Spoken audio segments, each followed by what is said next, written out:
How's it going, everybody? So if you are looking for the best beaches in Pensacola, if you're not here and it's your first time here, I want to just go ahead and lay them all out for you, because you know what? I just got back from the beach and I thought, what a great video idea. Then to let everybody know what's the best beaches to go to in Pensacola.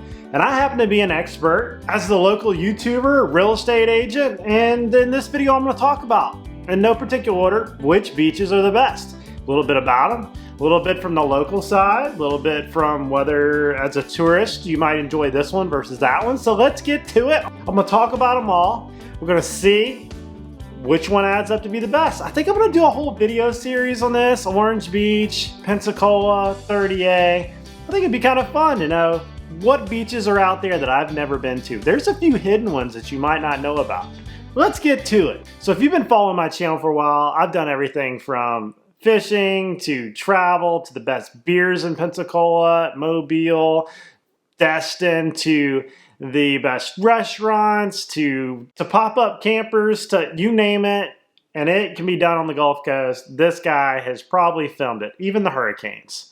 So the first one I want to talk about, and this is one of my top ones, is the Pensacola Beach Ball. We call it, we're going to the beach ball. All the locals say, where are you going today? I'm going to the beach ball. The beach ball is the parking lot right there on Via DeLuna Drive that is right by the pier, the fishing pier. It's right by the Casino Beach Bar. It's right by the lifeguard and the sheriff's department.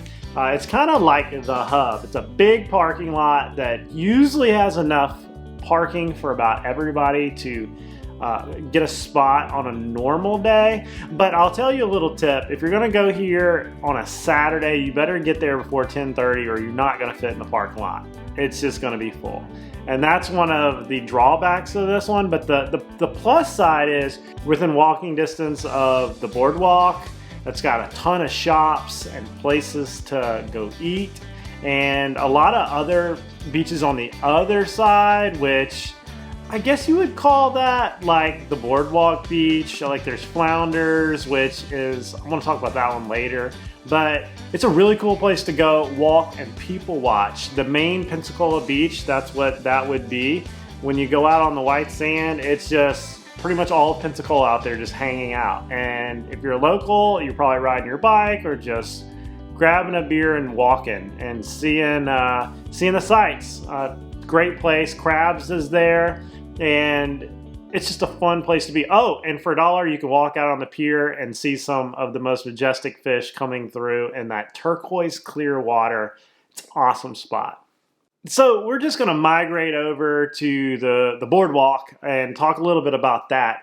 There's a lot of restaurants there. That's going to be my number 2 beach. I know I talked about it number 1, but this is going to be my number 2. It's just a great place to grab a drink, hang out in the sand. If you're an adult, you've got bars there. And if you're a kid, the water is very easygoing. Like there's not a lot of current. It's not very deep. Right there, there's a pier on the boardwalk that goes out where boats will kind of come up and throw a rope around.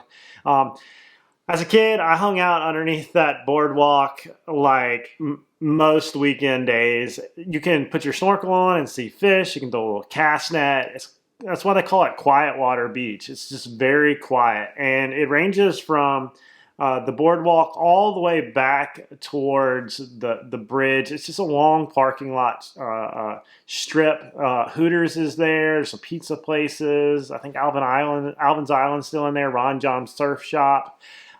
Great spot. Flounders has a volleyball net, and that's where a lot of people will just hang out and play, volleyball. You can grab food from Flounders, which is a great place. And there's a little bit for everybody to be able to do there. Great sunset also. I think there's redfish, bluefish there. I think I've done redfish, bluefish in some of my videos, especially the top places to eat on Pensacola Beach. I did that one a long time ago. Check that video out.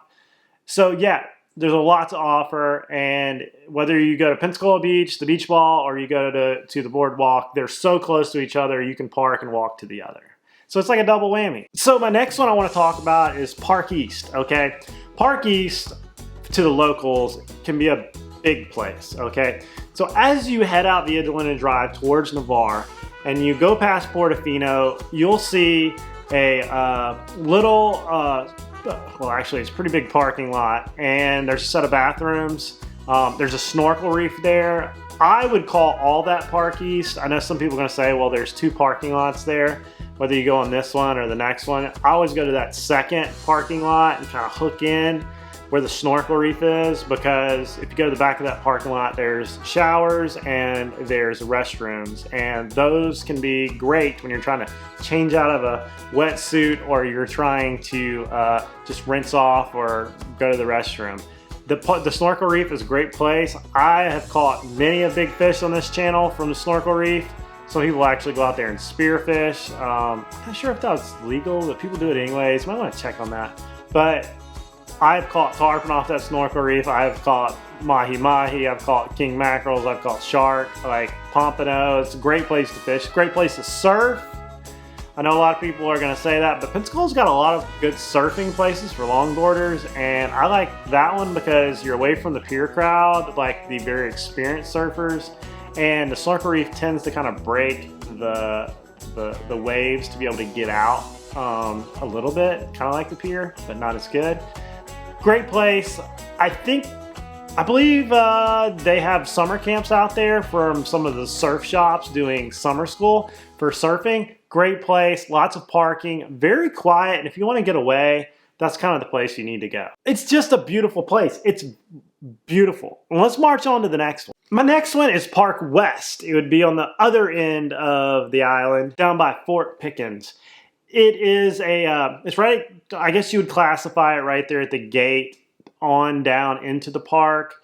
There's actually a park right at the gate. It's a set of bathrooms, parking lot, right at the gate of Fort Pickens. I would qualify it as that whole area right there into the park, but since there's a gate there, I'm just going to cut it off right there. And if you go into the park, I highly suggest paying the money to go in the park. Why? Because it's one of the prettiest beaches in the state of Florida and in the country. It's full of national history. It is a absolutely beautiful place. If you've watched my camping video on Fort Pickens, you know how beautiful that place is. Check that video out. It is, I mean, the sand is just beautiful. The water is clear. And there's a road that goes all the way to Fort Pickens. It is a long road, okay? I think it's like 6 or 7 miles from the beginning of the park to the end of the park. So there's plenty of room for adventure. I highly suggest it. There's a lot of cannon batteries on the way out there from like World War II. And you'll see the big towers from when they used to use them for sighting, you know, the big cannons, you know, triangulating, which is cool to just go out there and show your kids this stuff. I highly suggest checking out Fort Pickens. And I'm going to move to my next one, which is going to be Langdon Beach. And it's actually out there in Fort Pickens as you get all the way towards the end. I'm going to put it up on the map right here just so you can get a reference. Beautiful place. It's a really good place to fish, because when the pass spills out into the Gulf, it kind of, you know, the sediment kind of circles back and you get a lot of fish coming in there. A lot of charter boat captains will swing kind of through there just to see, especially during the cobia run, like what's kind of going on. The current can be kind of rough there when the pass is pulling or the bay is coming in or out. Just FYI on that, but it's a beautiful spot. It's out there in the middle of nowhere, so you can get away and you can kind of have your own spot. A lot of the places in between parking lots, you can park on the side of the road.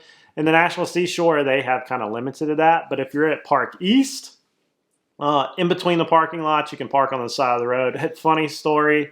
A lot of people get stuck parking on the side of the road. Be very careful, because the white sand is not like normal sand. You just go downwards when you start spinning your tire. And there's usually like teenagers going up and down the road.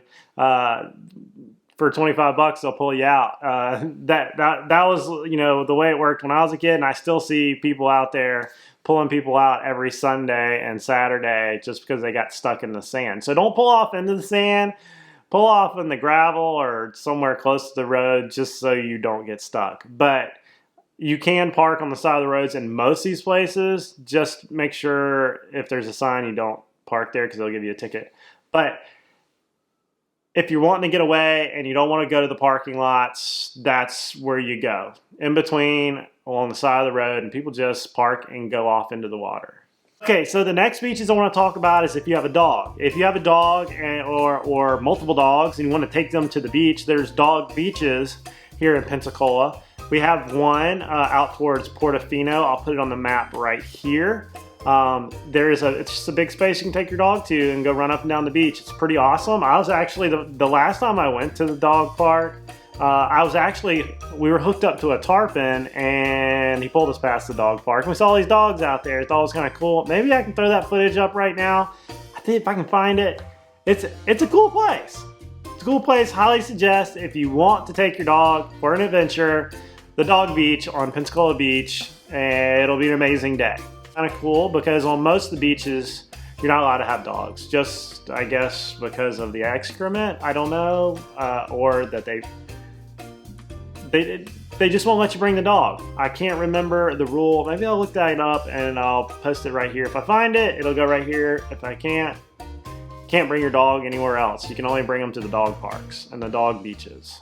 All right, last but not least, Perdido Key Beach. Great spot. The only reason why I put it as last is because it's the other beach. I don't go out there as much. One, because on average, don't throw rocks at me for this. On average, it's not as clear as Pensacola Beach. It's not as pretty. I think it's the way the pass empties the sediment out into the Gulf, and it kind of goes that way. Kind of like how the Mississippi River does. And you get that sediment looking. But some days it can be really pretty. Perdido Key Beach has a snorkel reef. You see me catch a lot of tarpon on this channel from my kayak. You know, the big 6-foot silver fish. Caught a lot of tarpon from a kayak on that snorkel reef. So the fishing's good. And there is a park there, just a national park, just like Fort Pickens National Park. It's actually in Perdido Key, and it starts when you come over the big bridge, you go down, you take a left, and you keep going out, and you'll go into that park, and it's just a national park. And it used to be the place where you went to get away and not have as much, not be as close to people. But during the summer, it's gotten really popular. And I think it's 6 miles or 7 miles from the gate all the way to the end. You'll get to a certain point where they won't let you park on the side of the roads anymore. You got to like park and walk. And from that point, I think to the end of the island is another 6 miles. It's a long ways. It's not walkable. I tried it. I tried walking when I was a teenager from there all the way down to the end. Boats will be down there, and it's a really cool place to anchor up with a boat. I guess they call that Pirates Cove down there. Fort McRae. There was an old fort down there that fell down. Also, it's also known as probably the Naked Beach because if you go far enough down there, you're going to see naked people, just FYI. I don't know if they're enforcing it anymore or not, or they just let it go. In my opinion, you walk that far and you see that and you don't like it, that's your own fault. But we used to do a lot of fishing out there, do a lot of shark fishing, a lot of land-based shark fishing.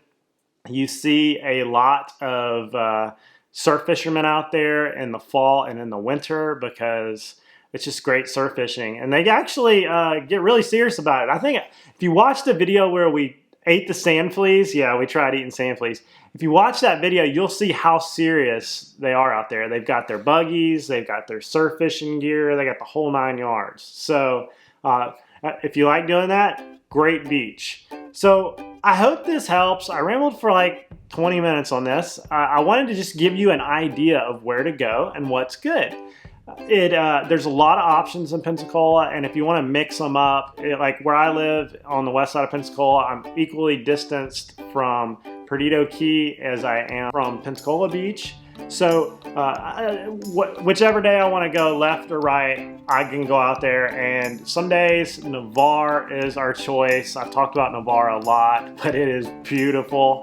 And if you're a kayak fisherman, it's the closest to the continental shelf or the drop off, the ledge, anywhere else on the Gulf Coast. I think it's about a mile to like 80 feet deep of water. So you can go a half mile out and be 50, 60 feet of water and run into like a mahi-mahi or a wahoo. People have caught wahoo out there. We've caught a lot of tarpon out there, a lot of humongous king mackerel. It's really a great place to go and just try. Navarre Beach. So I hope this helps you guys. I tried to throw as much out there as I can, but be as brief as possible. If you're looking to buy or sell real estate on the Gulf Coast, you're moving here and you need a real estate agent, my email is down below. I happen to be a real estate agent. Feel free to reach out to me and I can see if I can help you. And if I can't help you, I'll find somebody that can help you. And I hope you enjoyed it. I'll see you guys on the next video. Don't forget to like and subscribe. Get out there and go to the beach. It's gonna be a beautiful summer. I'm super pumped for this year. See you later.